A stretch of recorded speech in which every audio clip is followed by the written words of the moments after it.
Hello everyone. Don't forget to subscribe to our channel to hear more meaningful stories. It was a bright, serene morning in the peaceful suburban neighborhood of Woodland Heights. The air was crisp, with the scent of freshly mowed grass, and the gentle hum of sprinklers could be heard in the distance. Birds serenaded the day from the treetops, their songs mingling with the soft rustling of leaves in the breeze. There was nothing about this ordinary morning to suggest that anything out of the ordinary, or dangerous, was about to unfold. Ethan Carter, a 42-year-old billionaire entrepreneur, stood outside his rented Airbnb, preparing for what should have been a typical event. He was dressed sharply in a navy blue suit, his red Ferragamo shoes gleaming in the sunlight, ready to make his way to a tech and education gala across town. The gala, a platform for him to announce a generous $5 million donation to underfunded public schools, had been planned down to the finest detail. With a glance at his watch, Ethan checked the time, 9:17 a.m. He exhaled, adjusted his suit, and with a confident stride, he walked towards his prized yellow Ferrari parked in front. As his hand reached for the door handle, nothing seemed out of place. But just as his left foot stepped toward the pedal and his right hand rested on the doorframe, a piercing voice broke the calm, cutting through the air like a scream of warning. "Don't get in the car!" The voice was frantic, high-pitched with terror. Ethan froze. His gaze shifted, and there, sprinting across the street toward him, was a small boy, no older than 7. His eyes were wide with panic, his green jacket flapping wildly behind him as he ran at full speed, his face streaked with tears. "Please stop," the boy cried again, his voice trembling with fear. "Don't sit down. There's something wrong, please." Ethan stood there, motionless, startled by the child's urgency. Confusion clouded his mind, but something about the boy's wild eyes made him hesitate. He straightened up, his mind racing. "What? What are you talking about?" he asked, his voice laced with confusion. The boy didn't stop running, his voice cracking with fear as he pointed frantically at the car. "Don't get in the car! There's something in there! It's not safe!" With a trembling hand, the boy pointed under the seat. "I saw a man put something there early this morning. Wires, a box, he had gloves." Ethan's heart skipped a beat. The boy's words weren't just frantic ramblings, they were chillingly specific. His stomach dropped as he looked under the driver's seat, just enough to catch sight of something dark, metallic, and utterly out of place, a blinking red light. Panic surged through him, and without thinking, he backed away, his blood running cold. Within minutes, the air around Ethan seemed to thicken with tension. His pulse raced as the child's words echoed in his ears. Still reeling from the shock, Ethan's hands trembled as he backed away from the car, his mind barely processing the gravity of the situation. His instincts screamed at him to run, but his feet felt frozen in place. As if summoned by the urgency in the air, 2 black SUVs screeched to a halt at the curb, their tires screeching against the pavement, breaking the eerie stillness of the neighborhood. The vehicle's engines roared like the sound of an approaching storm. Without a word, armed security officers poured out of the cars, their movements sharp and calculated. The lead agent, a towering figure, scanned the area with deadly focus, his eyes sweeping over the scene. The moment they laid eyes on Ethan, their expressions shifted. No longer merely security guards, but a team in full crisis mode. They fanned out, weapons concealed, but the sense of urgency was palpable. The lead agent made a beeline for the car, moving swiftly but cautiously, aware of the potential threat underfoot. His hand hovered over the vehicle, testing the air, as if feeling for the very presence of danger. Within seconds, he opened the car door, inspecting the undercarriage and the interior with meticulous precision. His face went stone cold as he called out, his voice tight with authority. "Sir, there's a device. It's motion-triggered. Definitely an explosive." Ethan's blood ran ice cold as the words hit him like a sledgehammer. His knees felt weak, but he managed to stay upright, staring at the car as if seeing it for the first time. The gravity of the situation slammed into him. The bomb squad was called in, their flashing lights reflecting off the quiet suburban homes as the street was cordoned off. The police arrived, their radios crackling as they sealed the area tighter, their presence an ominous reminder of just how close he'd come to an untimely end. Ethan stood there, a silent witness to the unfolding chaos, his mind still struggling to catch up with the events. He couldn't tear his eyes away from the boy, the small figure standing across the lawn, his face still etched with terror, and his chest heaving with the aftermath of the panic-stricken sprint that had just saved Ethan's life. Ethan's eyes never left the boy, whose trembling figure remained frozen in place across the street. The world around him seemed to blur as the gravity of the moment sank in. He could still hear the faint hum of the bomb squad's equipment in the background, but his focus was entirely on the child, a young boy who had just defied all logic and instinct to save a life. Ethan took a cautious step forward, still unsure of the child's next move. The boy, despite his obvious fear, didn't flinch. His wide, terrified eyes locked with Ethan's as the two stood in the middle of a street suddenly filled with chaos. Ethan's heart pounded in his chest, the weight of the situation almost unbearable. What had this child seen? What had made him act so boldly? Ethan finally closed the distance, his voice soft, but his words heavy with meaning. "Hey," he began gently, crouching down to meet Jordan's gaze. "You saved my life. Do you understand that?" For a moment, Jordan said nothing. His eyes darted nervously to the ground, his body tense, as if expecting to be scolded or reprimanded. But when his gaze returned to Ethan's, the look of fear began to fade, replaced by the faintest glimmer of understanding. Ethan's voice softened even further, trying to reassure him. "You were right. You did the right thing. But where's your mom?" Jordan shifted uncomfortably, his gaze falling to the ground once more. "She's asleep," he mumbled, his voice small. "She works at the hospital all night. I tried to call 911, but my tablet wouldn't load." Ethan's chest tightened. The boy had not only acted out of sheer instinct, but he had also done what he could, even though he had no one to help him, no tools at his disposal, only his raw courage. Ethan looked around, feeling a strange sense of gratitude flood through him. "You did more than enough, Jordan," he said, his words wrapped in sincere appreciation. The boy shifted nervously, still unsure if he was in trouble or if his actions were truly as heroic as Ethan was making them out to be. But Ethan only smiled, a faint but genuine smile. "Thank you," he said simply, his voice steady with a quiet awe. As the minutes dragged on, the situation became more surreal. The police and bomb squad worked in tense silence, their movements sharp and deliberate, but Ethan couldn't stop his mind from racing. The weight of what had just happened pressed on him with an almost unbearable force. A child, Jordan Blackwell, no older than 7, had just saved his life. But why? The more Ethan thought about it, the more he realized just how close he had come to death. His stomach churned with the thought of what might have happened if he had simply gotten in the car. The bomb had been placed with a cruel precision, rigged to explode as soon as the door closed and his weight settled into the seat. He could feel the cold sting of panic creeping through his veins, his hands trembling at his sides. What had he done to deserve such a threat? Why him? Ethan's thoughts were interrupted by the blaring sirens of the approaching bomb squad, their vehicles pulling up to the curb with a screech of tires. A sense of dread filled the air as they rushed to the car, their professional demeanor masking the gravity of the danger. The lead agent's face remained impassive as he ducked under the car, checking the undercarriage, then moved cautiously inside. Ethan's eyes flicked to the agents, then back to the little boy who had warned him. Jordan stood at the edge of the lawn, his small form a stark contrast to the growing storm of law enforcement and confusion swirling around them. The boy's wide eyes never left Ethan, a silent communication passing between them. Then a shout from the lead agent broke the silence. "Sir, there's a device, motion-triggered, definitely an explosive." Ethan's heart skipped a beat, and he froze.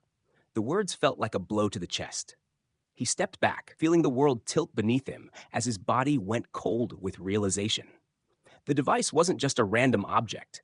It had been specifically planted to end his life. Ethan's mind raced as he tried to comprehend the magnitude of what had almost happened. The shock of the situation hit him all over again, but this time it was sharper. The bomb squad worked swiftly, securing the area, and the street was quickly blocked off as police moved in, their presence a suffocating reminder of how close he had come to dying. Through it all, Ethan couldn't tear his eyes away from the small boy, Jordan, the unexpected hero. He had acted without hesitation, without any reason to believe in the threat or even know who Ethan was. And yet, in that instant, Jordan had stopped him from making the mistake that would have cost him everything. The weight of the boy's bravery settled in Ethan's chest like a heavy, unshakable truth. As the hours passed, Ethan couldn't shake the image of Jordan Blackwell's face. The raw fear, the courage, the frantic urgency in his voice. The weight of the boy's actions hung heavily in the air. Ethan had never known such a small figure could carry such power. His thoughts circled back to the terrifying realization that, if not for Jordan, he would be nothing more than a cold statistic, a man whose fate was sealed by a bomb planted under his own car. And yet, here was this child, no older than 7, standing in front of him, an ordinary boy who had done something extraordinary. Ethan's mind raced as he struggled to grasp the significance of what had just happened. A child, with nothing more than his instincts and raw bravery, had saved him. The police had confirmed it. What was under the car was not just any bomb. It was custom made, carefully designed to activate the moment he sat down. This wasn't some random act of terror. It was a targeted attempt on his life, meticulously planned, with only one intent: to kill him. But why? Why him? The answers eluded him, and the more he thought about it, the more the unanswered questions gnawed at him. But one thing was painfully clear. The child had seen something. He had witnessed a threat, and he had acted without a second thought. Jordan, trembling and afraid, had put his own safety on the line without hesitation. Ethan stood, still grappling with the magnitude of it all, when the boy's wide-eyed expression came to his mind once more. Jordan had stood there, shouting across the street, urging him not to get in the car, not because he had to, but because he knew. He knew something was wrong, and that knowledge had saved a life. Ethan exhaled slowly, a deep, almost regretful sigh as he turned his attention back to the little hero who had somehow become his lifeline. Jordan had acted on pure instinct, and in doing so, had become a beacon of courage in the midst of chaos. Ethan couldn't help but feel a strange sense of reverence toward the boy. This wasn't just a child. This was someone who had the kind of bravery most adults could only dream of. Ethan had been saved, but it was more than just his life hanging in the balance. A boy, still so young, had chosen to make a stand, and in doing so, had turned Ethan's world upside down. What kind of life was Jordan leading that had given him the strength to act so decisively? What kind of person was he? These were the questions that haunted Ethan's mind as he stood on the sidewalk, unable to look away from the small figure who had changed everything. As the day wore on, the truth behind the bomb and the person who had planted it began to unravel. Ethan couldn't stop thinking about the chilling message behind the carefully orchestrated assassination attempt. Who would want him dead, and why? The more he turned the question over in his mind, the more disturbing the answers became. He couldn't shake the thought that this wasn't random. This was personal. By the time night fell, Ethan sat alone in a hotel suite, his security team keeping a low profile around him. The lights of the city twinkled outside, but inside, the atmosphere was heavy with unease. Ethan stared at the security footage on his laptop, his gaze fixed on a blurry figure that appeared in the driveway at 5:03 a.m. The figure moved with a limp, his hoodie pulled low over his face. Ethan's fingers tightened around the edge of the desk, his heart thudding in his chest. As he enlarged the footage, something clicked. The limp, the walk, it was all too familiar. His breath hitched in his throat. The face, barely visible beneath the hoodie, sent a shockwave through him, a recognition so sudden it was almost suffocating. It couldn't be, but it was. The man in the video was someone Ethan had once known, someone he thought he had left far behind, a name he had buried in the past. Malcolm Vance. Years ago, Malcolm had been one of Ethan's brightest engineers at Varus Link, loyal and talented, until his ambition drove him to make a catastrophic mistake. In a desperate attempt to secure his future, Malcolm tried to steal patented designs from the company and sell them to a competitor. When Ethan discovered the betrayal, he had no choice but to have him arrested. The fallout from that betrayal had destroyed Malcolm's career, leaving him bankrupt and ultimately losing custody of his daughter. Ethan leaned back in his chair, his mind reeling. Malcolm's past had come rushing back in a tidal wave, and now it all made sense. The motive, the rage, the revenge. Malcolm had been seeking retribution for years, and this bomb, this assassination attempt, was his final act of vengeance. But what had Ethan ever done to deserve this? He wasn't the one who had ruined Malcolm's life. Yet, here he was, still haunted by the shadow of that old betrayal. Ethan turned to his head of security, his voice cold and determined. Find out where he's been. Get me everything you can on his family. I want to help them, quietly. The agent nodded, his face hard with understanding. As the details of Malcolm's life came into focus, so did the reality of the situation. This wasn't just a matter of vengeance. It was a matter of unfinished business, something much darker than Ethan had realized. Ethan stared at the paused footage, his mind spinning.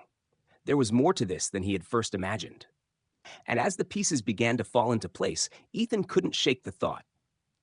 What if he hadn't listened to Jordan? What if he had gotten into that car, unaware of the danger waiting for him? The thought was too much to bear. The next morning, Ethan's mind was still clouded with the images of last night. The security footage, the bomb, and most of all, Jordan Blackwell. The boy who had saved his life without a second thought, without even knowing who he was. As much as Ethan tried to focus on the impending danger and the revenge that had led to it, he couldn't shake the image of Jordan's wide-eyed innocence, the raw panic in his voice as he warned Ethan to stay away from the car. He knew he had to act.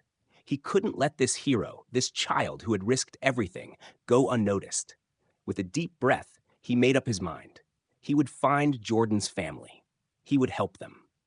Not just out of gratitude, but because they deserved it. A man like Malcolm Vance might have sought to destroy him, but it was Jordan's bravery that had sparked a fire in Ethan's chest, a fire he hadn't felt in years. It was time to give back, to make sure that Jordan's life, his family's life, would never be the same again. Ethan knew that everything had changed in that one moment. With no entourage, no cameras, just a man and his silent determination, Ethan drove across town to the modest home where Jordan lived with his mother, Karen Blackwell. The house was unassuming, brick, simple, small, but there was something quietly comforting about it. Ethan knocked gently on the door, his heart thumping in his chest, uncertain of what to expect. The door opened slowly, revealing Karen, still in her hospital scrubs, looking tired but warm. Her eyes were still clouded with sleep, and for a moment she didn't recognize him. But when she did, her expression shifted from confusion to something else. Wariness, maybe even fear. Ethan could feel the weight of the moment bearing down on him as he stepped forward. "I'm so sorry," she said quickly. "He didn't mean to cause trouble. He just said something was wrong." Ethan didn't let her finish. He gently interrupted her, his voice calm but insistent. "He saved my life," he said, his words heavy with meaning. "Please, I owe him everything." Karen blinked, her face softening just a fraction. "He's still asleep," she said, her voice quieter now. "He hasn't been himself since yesterday." Ethan nodded, stepping inside, his gaze shifting to the stairs. Karen led him upstairs, where Jordan was sitting on his bed, clutching a stuffed lion for comfort. The boy looked up as Ethan entered, his wide eyes still filled with a mixture of fear and confusion. Ethan crouched down beside him, placing a gentle hand on his shoulder. "You're not in trouble," Ethan said softly. "In fact, you're kind of a hero." Jordan said nothing, his eyes filled with uncertainty. Ethan leaned in a little closer. "You trusted your gut," he said, his voice steady. "You ran when most people would have stayed quiet. That saved me." Jordan sniffed, his eyes welling with tears. "I thought you'd get mad," he whispered, his voice small. Ethan smiled, the warmth of it breaking through the tension in the room. "I'm not mad," he said. "I'm grateful." He paused, his gaze softening. "Can I tell you a secret?" Jordan nodded, his eyes wide. "I was scared too," Ethan admitted quietly, "but you gave me courage back." Ethan stayed with Jordan and Karen for a while, just talking, getting to know the quiet strength of this family. Karen told him about how hard she worked to keep them afloat, how Jordan had no siblings, how his father had died in a factory accident 2 years ago. Ethan could see the exhaustion in Karen's eyes, the wariness of a mother trying her best in a world that didn't always make it easy. But there was a strength there too, a strength that was shared by her son. Ethan looked at Jordan, still sitting on his bed, and realized just how much the boy had sacrificed. He had given more than he could possibly understand. "I don't want money," Karen said firmly when Ethan offered to help. Please don't turn us into a story. Ethan smiled, his heart swelling with admiration for her resolve. I'm not here to make headlines, he said. I just want to help. And help, he did. Over the next few days, Ethan made sure the Blackwell family's life changed forever. He set up a trust fund for Jordan, paid off their mortgage, and made sure Jordan's education would be taken care of. He arranged for a new car to be delivered to their door with an anonymous bow. But Ethan didn't stop there. He made a promise to himself, to the boy who had saved him, that he would always have a place in his life. The next morning, Ethan's mind was still clouded with the images of last night, the security footage, the bomb, and most of all, Jordan Blackwell, the boy who had saved his life without a second thought, without even knowing who he was. As much as Ethan tried to focus on the impending danger and the revenge that had led to it, he couldn't shake the image of Jordan's wide-eyed innocence, the raw panic in his voice as he warned Ethan to stay away from the car. He knew he had to act. He couldn't let this hero, this child who had risked everything, go unnoticed. With a deep breath, he made up his mind. He would find Jordan's family. He would help them. Not just out of gratitude, but because they deserved it. A man like Malcolm Vance might have sought to destroy him, but it was Jordan's bravery that had sparked a fire in Ethan's chest, a fire he hadn't felt in years. It was time to give back, to make sure that Jordan's life, his family's life, would never be the same again. Ethan knew that everything had changed in that one moment. With no entourage, no cameras, just a man and his silent determination, Ethan drove across town to the modest home where Jordan lived with his mother, Karen Blackwell. The house was unassuming, brick, simple, small, but there was something quietly comforting about it. Ethan knocked gently on the door, his heart thumping in his chest, uncertain of what to expect. The door opened slowly, revealing Karen, still in her hospital scrubs, looking tired but warm. Her eyes were still clouded with sleep, and for a moment she didn't recognize him. But when she did, her expression shifted from confusion to something else, wariness, maybe even fear. Ethan could feel the weight of the moment bearing down on him as he stepped forward. "I'm so sorry," she said quickly. "He didn't mean to cause trouble. He just said something was wrong." Ethan didn't let her finish. He gently interrupted her, his voice calm but insistent. "He saved my life," he said, his words heavy with meaning. "Please, I owe him everything." Karen blinked, her face softening just a fraction. "He's still asleep," she said, her voice quieter now. "He hasn't been himself since yesterday." Ethan nodded, stepping inside, his gaze shifting to the stairs. Karen led him upstairs, where Jordan was sitting on his bed, clutching a stuffed lion for comfort. The boy looked up as Ethan entered, his wide eyes still filled with a mixture of fear and confusion. Ethan crouched down beside him, placing a gentle hand on his shoulder. "You're not in trouble," Ethan said softly. "In fact, you're kind of a hero." Jordan said nothing, his eyes filled with uncertainty. Ethan leaned in a little closer. "You trusted your gut," he said, his voice steady. "You ran when most people would have stayed quiet. That saved me." Jordan sniffed, his eyes welling with tears. "I thought you'd get mad," he whispered, his voice small. Ethan smiled, the warmth of it breaking through the tension in the room. "I'm not mad," he said. "I'm grateful." He paused, his gaze softening. "Can I tell you a secret?" Jordan nodded, his eyes wide. "I was scared too," Ethan admitted quietly, "but you gave me courage back." Ethan stayed with Jordan and Karen for a while, just talking, getting to know the quiet strength of this family. Karen told him about how hard she worked to keep them afloat, how Jordan had no siblings, how his father had died in a factory accident 2 years ago. Ethan could see the exhaustion in Karen's eyes, the weariness of a mother trying her best in a world that didn't always make it easy. But there was a strength there too, a strength that was shared by her son. Ethan looked at Jordan, still sitting on his bed, and realized just how much the boy had sacrificed. He had given more than he could possibly understand. "I don't want money," Karen said firmly when Ethan offered to help. "Please don't turn us into a story." Ethan smiled, his heart swelling with admiration for her resolve. "I'm not here to make headlines," he said. "I just want to help." And help? He did. Over the next few days, Ethan made sure the Blackwell family's life changed forever. He set up a trust fund for Jordan, paid off their mortgage, and made sure Jordan's education would be taken care of. He arranged for a new car to be delivered to their door with an anonymous bow. But Ethan didn't stop there. He made a promise to himself, to the boy who had saved him, that he would always have a place in his life. After the gala, Ethan and Jordan walked out into the cool night air, the weight of the evening settling in.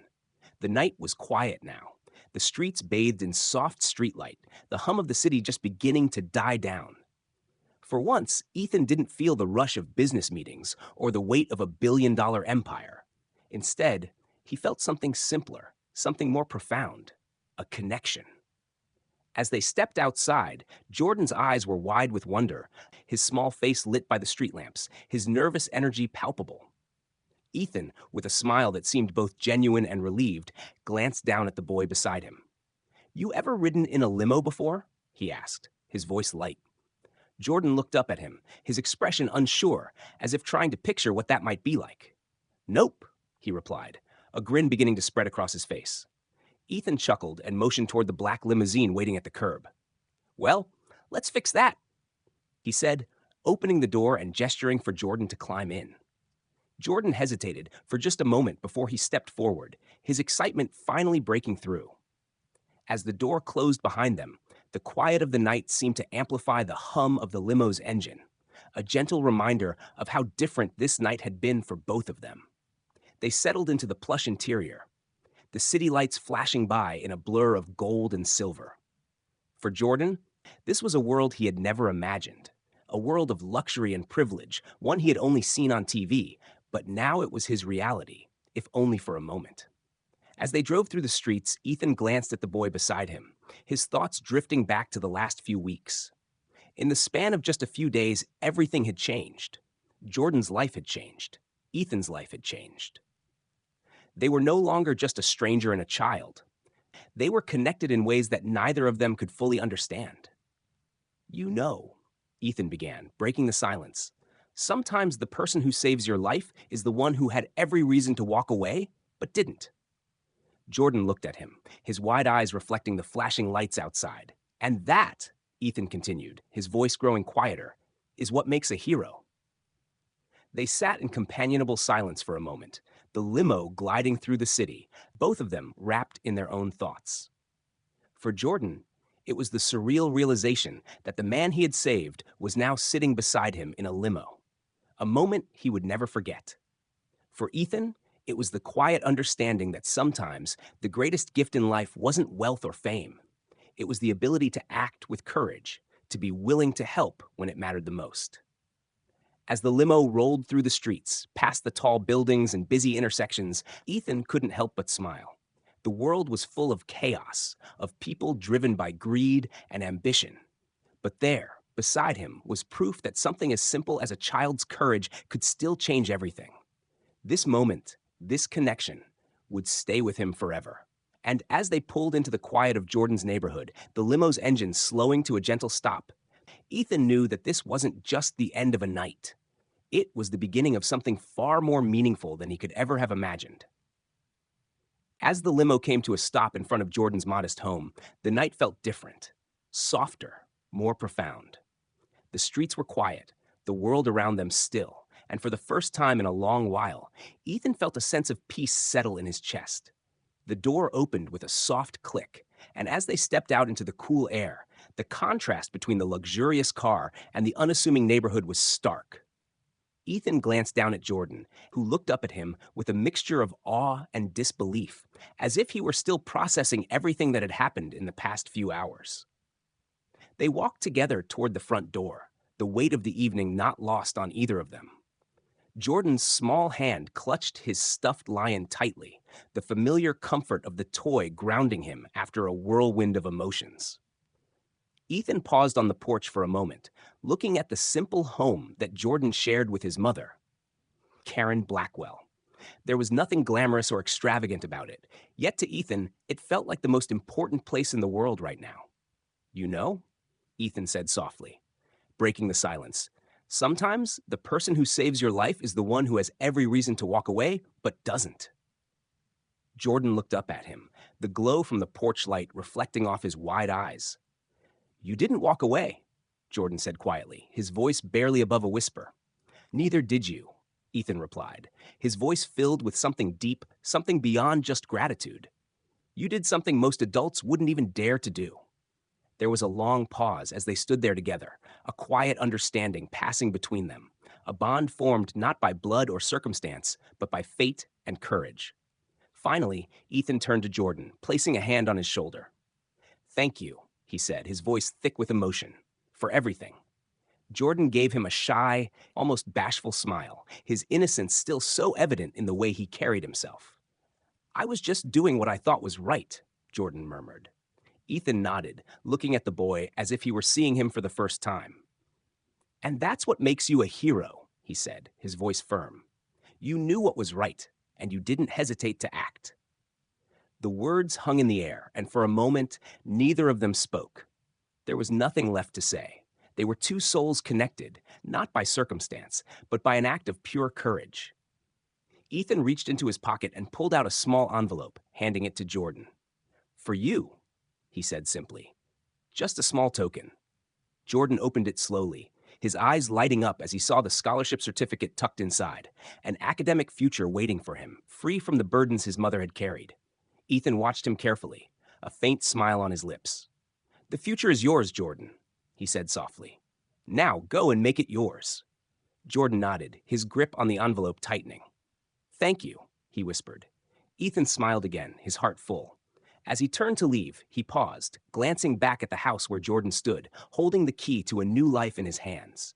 The night felt infinite, and the world seemed a little brighter, a little kinder, knowing that courage, even in the smallest of hands, had the power to change everything. Sometimes, the greatest heroes come from the most unexpected places. A child's courage can change the course of someone's life, proving that true bravery isn't defined by age or circumstance. Jordan Blackwell, with nothing but instinct and a heart full of courage, saved a life when no one else could. His act reminds us all that standing up for what's right, no matter the risk, can have a profound impact. If you enjoyed this story, don't forget to subscribe and stay tuned for more heartwarming and inspiring tales.